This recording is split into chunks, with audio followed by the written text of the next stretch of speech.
एक सेठ जी मेरे दर्शन को आए, आशीर्वाद मांगा। मैंने कहा सेठ 7 दिन में मर जाओगे तो। सेठानी बोली महाराज तुम्हारा दिमाग खराब है क्या? मैं तो उन्हें तैयार करके लाई जैसे तैसे आपके दर्शन कराने को। आप अच्छी बातें बोलो, अच्छी नहीं बोलो, ये तो मत बोलो कि मर जाएगा। मैंने कहा गारंटी लेता हूं पुलक सागर जो कह दे वही होता है, 7 दिन में सेठ मर जाएगा। मर जाएगा? बोले हाँ। अब भारत तो भारत है, जल्दी विश्वास करता है। उसके दिमाग में बैठ गया कि सेठ 7 दिन में घर गया, न दुकान में मन लग रहा। आज का दिन तो गया, 6 ही दिन बचे हैं, करे क्या? 2 दिन और गए, 5 दिन। सेठ तो गफलत में आ गया। सेठानी ने कहा चलो क्या बनाऊं? बोले तुझे बनाने की पड़ी है, यहां 4 दिन बचे, तू कह रही क्या खाओगे? तुझे पड़ी क्या खाऊं? माल मलीदा खाऊं? अरे बोले 4 दिन बचे तो अच्छे से खा लो। बोले क्या खाक खा लूं? बड़े बेटे को बुला, छोटे बेटे को बुला, बेटियों को बुला, सबको इकट्ठा कर लिया। ये मकान तेरा, ये दुकान तेरी, ये तू संभाल। पत्नी को बोला तूने मेरा बड़ा साथ दिया है, ले इतनी जायदाद मैं तुझे देता हूं। 3 दिन बचे। सेठ से कहा कि चलो सेठ जी कहीं घूम आते। बोले खाक घूम आते हैं, 3 दिन बाद तो मुझे दुनिया से ही महाराज ने बोला है कि मैं 7 दिन में मर जाऊंगा। 3 दिन और बचे हैं, रात बेचैनी होने लगी। 2 दिन और बचे हैं, रात बेचैनी से कटने लगी। 1 दिन बचा। सेठ ने कहा अब गया, अब गया, कल सुबह नहीं उठ पाऊंगा। पत्नी से बोला तू अच्छे से रहना, ध्यान रखना। बेटे से बोला अपनी माँ का ध्यान रखना। बोले पिताजी दुकान तो चले, भाड़ में गई तेरी दुकान उकान। अरे कुछ तो कमा लो, जाते जाते टाइम पास कर लो। अरे काहे का टाइम पास, जिंदगी पास हुई जा रही है मेरी। 24 घंटे 24 घंटे। कहते हैं उस रात सेठ रात भर नहीं सोया।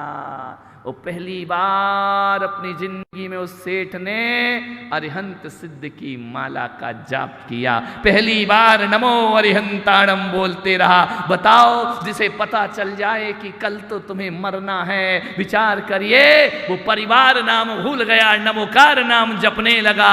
पत्नी बोली उठो। अरे बोले चुप, मुझे भगवान का नाम लेने दे, ये जन्म तो बिगड़ गया, अगला जन्म सुधारने दे। प्रभु का नाम लेता, खाना पीना भूल गया। वैसे तो रात को आता था तो रात में भी खाता था और दिन में भी खाता था। आज पत्नी ने कहा कुछ खा ले। बोले नहीं रात्रि भोजन का त्याग है। अरे तो बोले फलाहार बना दूं, रबड़ी खिला दो। अरे बोले काहे की रबड़ी, मौत खाने आ रही है मुझे, तुझे रबड़ी की पड़ी है। कुछ नहीं खाया सेठ ने। बस यही रात बीती। सुबह अर्थी, सुबह बांस, सुबह कफन, सुबह मोहल्ले वाले मेरे घर के दरवाजे के सामने। मैं दुनिया से विदा ले लूंगा, जिसका जो लेना देना था निपटा दिया। सुबह हो गई। पत्नी से कहा मंदिर ले चल। तो पत्नी ने कहा आज तो आखिरी है। बोली इसलिए तो ले चल मंदिर। मंदिर गया, अभिषेक किया, भगवान का गंधोदक लगाया। बोले आज का दिन तो लास्ट है, कुछ खा लो। बोले नहीं नहीं क्या खा लो, आज मैं 14 से आज कुछ नहीं खाना। बोले 12 बज गए। बोले बच जाने दे, थोड़ा तो जी लेने दे। आज का दिन तो 12 बजे रात तक है ना। 12 बजे रात तक सेठ सोया नहीं, जागृत रहा, होश में रहा। सेठ ने कहा मेरे चलने का समय, ज्यों ज्यों घड़ी के कांटे आगे बढ़ते, ज्यों ज्यों घड़ी के कांटे बढ़ते, सेठ की धड़कन बढ़ते जाती बढ़ते जाती। पूरे 12 बज चुके, सेठ मरे ही नहीं। बड़ा परेशान हुआ। फिर भी उसे लगा कि संत ने कहा है, संत के वचन है, मेरी मृत्यु हो जाएगी, मैं मर जाऊंगा। दूसरे दिन सुबह सेठ तो जाग गया, उठ के बैठ गया। उसने कहा यार मैं मरा नहीं। सेठानी को लिया, चल महाराज के पास, मेरा 7 दिन ऐसा बर्बाद किया उन्होंने, मैं तो मरा ही नहीं। जैसे ही पहुंचा सेठानी आई, बोले महाराज देखो देखो ये कौन खड़े हैं। मैंने कहा सेठ जी खड़े हैं। तो बोले आपने तो कहा था कि 7 दिन में मर जाओगे। मैंने कहा वो तो मैं अभी भी कह रहा हूं। सेठ ने कहा मैं तुम्हारी बातों में आने वाला नहीं हूं, मैं तो जिंदा हूं, मैं तो मरा ही नहीं हूं। मैंने सेठानी से कहा कि तू भी 7 दिन में मरेगी, तेरा पूरा परिवार 7 दिन में मर जाएगा। बोले आप अभिशाप दे रहे हैं। मैंने कहा बिल्कुल। तो सेठ ने कहा मैं तुम्हारी बातों पे विश्वास नहीं कर सकता। मैंने कहा सेठ एक बात बताओ, ये जो 7 दिन तुमने जिए हैं ये कैसे जिए हैं। बोले महाराज 70 साल की जिंदगी जितनी पवित्र नहीं जी, उतनी जिंदगी मैंने 7 दिन पवित्र जी है। कभी मैंने जीवन में भगवान का नाम नहीं लिया, कभी मैंने जीवन में ऐसा जीवन नहीं जिया, अनासक्त होकर के जिया हूं, ऐसा जिया कि मेरा कुछ नहीं है। मैंने हकीकत में 7 दिन जिए हैं। लेकिन महाराज एक बात तो बता दो, आपने कहा था कि तू 7 दिन में मरेगा, तुम्हें मरा क्यों नहीं। मैंने कहा सेठ अभी भी कह रहा हूं तू 7 दिन में मरेगा। बोले 7 दिन में कैसे मरूंगा, 7 दिन तो बीत गए। मैंने कहा जब भी मरेगा 7 दिन में मरेगा। बोले मतलब क्या। मैंने कहा सप्ताह में दिन तो 7 ही होते हैं ना, समझ गए क्या। सोमवार, मंगलवार, बुधवार, गुरुवार, शुक्रवार, शनिवार, रविवार। अब मैंने कहा बताइए 8वां दिन तू क्या घर से लेकर के आएगा। जब भी मरेगा आदमी नहीं 7 दिन में मरेगा। अरे बोले ऐसा कह रहे थे क्या। मैंने कहा मैं ऐसा इसलिए कह रहा था कि तू वैसा जी रहा था, मैंने ऐसा कहा तो तू ऐसा जीना प्रारंभ हो गया। 7 दिन में 7 दिन की जिंदगी मन के मनुज की, ध्यान रखना। जब भी मरोगे सोमेश 8वां दिन कहां से लाओगे, 7 में ही मरोगे ना। 7 ही बार होते हैं, ध्यान रखना, 8वां तो होता नहीं है। जब भी जाएगा आदमी इन्हीं 7 दिन में दुनिया से विदा होगा, ध्यान रखना। मान्यवर एक निवेदन है, बड़ी हंसी आती है जब किसी डॉक्टर के पास पहुंचते हो ना, डॉक्टर कहता है कुछ नहीं होगा, और थोड़ी देर बाद डॉक्टर कहता है आई एम सॉरी, हम कुछ नहीं कर सके।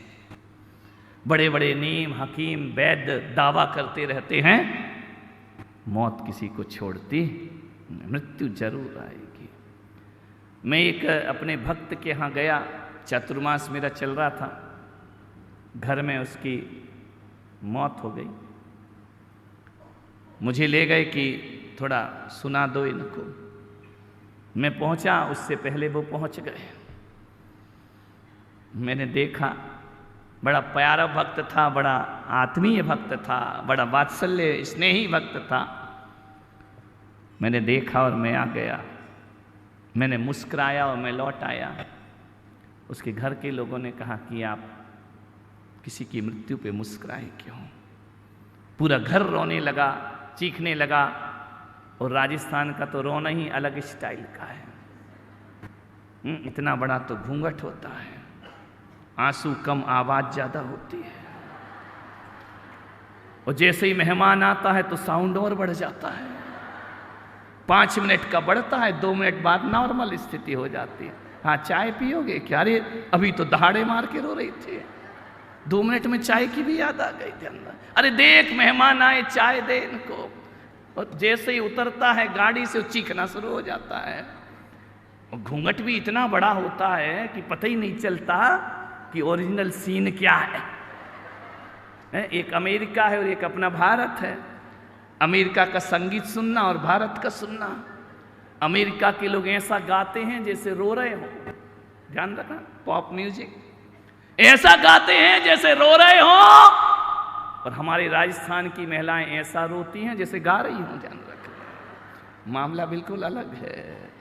पूरा कहानी बता देंगी वो रोते रोते, ऐसे थे वैसे थे, ये हुआ, बोल के ही नहीं गए। अरे पूरी स्टोरी बता दी। ये तो मैंने पहली बार रुदन रस देखा।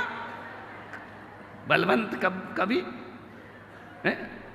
वीर रस तो बहुत देखे, रुदन रस पूरी स्टोरी सुना दी। सुनाने के बाद फिर वेटिंग में, फिर दोपहर तक कोई आएगा।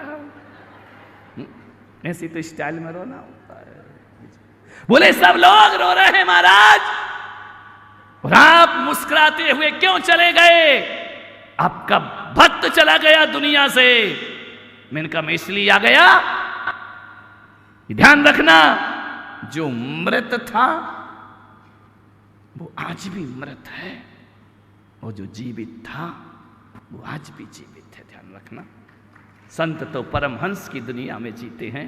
ये जो पड़ा हुआ शरीर है, मैं इनका ये कल भी मृत था और आज भी मृत है, और जो जीवित मेरा भक्त था वो आज भी जिंदा है और कल भी जिंदा रहेगा। हमारी सनातन पुनर्जन्म की परंपरा है, हम पुनर्जन्म पर विश्वास रखते हैं। देह बदलने से किसी की मृत्यु नहीं हुआ करती है, ध्यान रखना। और जिस देह को तुम जीवन समझते हो वो पहले भी मुर्दा थी और आज भी मुर्दा। संत और तुम में इतना ही अंतर होता है, तुम इसे जन्म मरण समझते हो और हम संत कहते हैं ये शरीर आज भी मुर्दा है और कल भी मुर्दा रहेगा, और जो मैं हूं आज भी जीता था और मैं भी जीता। तो किसकी मौत, कौन गया, कहां गया?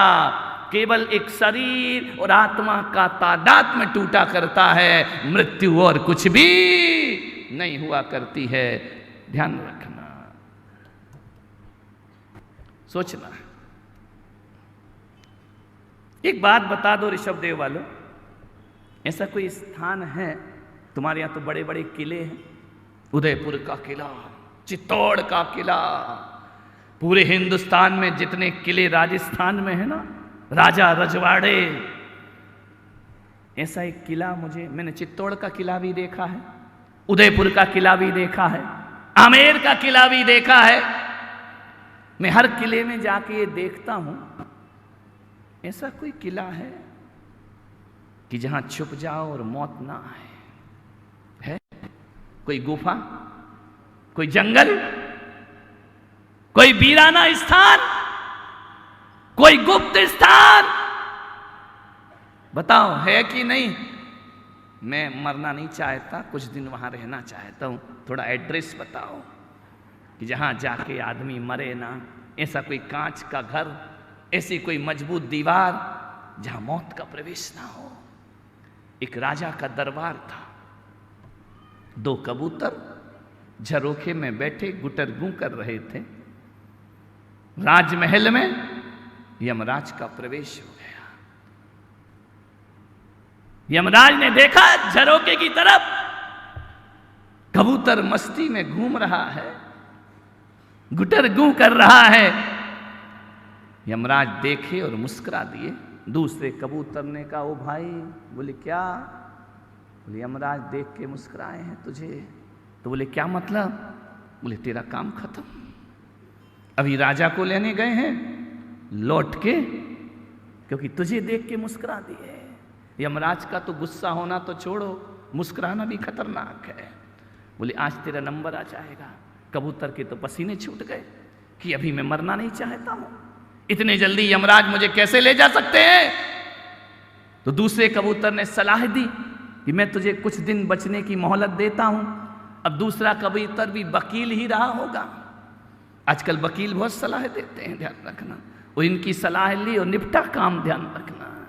वकील कबूतर था, उसने कहा एक काम कर, जब तक यमराज राजा को ले जाने में उलझा है तू यहां से उड़ जा। उसने कहा हाँ यार ये बात सही है, फिर यमराज मुझे ढूंढेगा, टाइम लगेगा। कहते उड़ गया, इतनी दूर उड़ा, इतनी दूर उड़ा। वो कबूतर ने पूरी जिंदगी में इतनी उड़ान नहीं भरी होगी जितनी उड़ान उस दिन भरी। उड़ते गया, दूर घनघोर जंगल में पहुंच गया। उसने देखा कि अब यमराज को ढूंढने में 1 आध साल तो मुझे लग जाए। उस कबूतर से कह गया, ओ वकील कबूतर, तू रिश्वत में बिक मत जाना, यमराज को मेरा पता मत बता देना। तो बोले तू जा कहां रहा है? बोले ये नहीं बताऊंगा, मैं इतनी दूर जा रहा हूं कि यमराज को 1-2 साल तो ढूंढने में लगेंगे। भाग गया नादान कबूतर। यमराज लौटे, झरोखे की तरफ देखा, मुस्कुरा दिए। पहले कबूतर ने पूछा कि यमराज तुम अंदर गए तो झरोखे को देखा और मुस्कुराए, बाहर आए, झरोखे को देखा और मुस्कुराए। इसका मतलब क्या है? बोले मतलब साफ है। वो तेरा दोस्त बैठा था ना तेरे साथ? बोले हाँ। तो बोले जाते समय उसे देखकर मुझे हंसी आई।